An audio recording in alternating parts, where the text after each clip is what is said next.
Today I'm going to show you how to pay an invoice in QuickBooks Online. First, sign into QuickBooks Online and open your company file. From the left side menu, go to Expenses, then select Bills. This will show the bills recorded in your QuickBooks account, including bills that are due or overdue.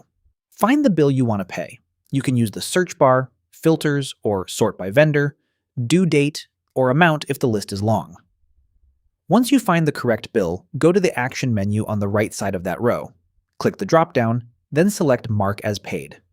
This option is used when you already paid the bill outside QuickBooks, such as through online banking, check, or another payment method. QuickBooks is not sending the money here. You're just recording the payment so your books match what actually happened. The bill payment screen will open. Review the vendor name, bill amount, payment date, and payment account. The payment account is the bank, cash, or credit card account the money came from. If you have a check number, transfer ID, or reference number, enter it in the reference field. You can also add a short memo if you need extra notes for your records. If you only paid part of the bill, adjust the payment amount before saving so the remaining balance stays open. Before finishing, check that the vendor, amount, date, payment account, and reference details are correct.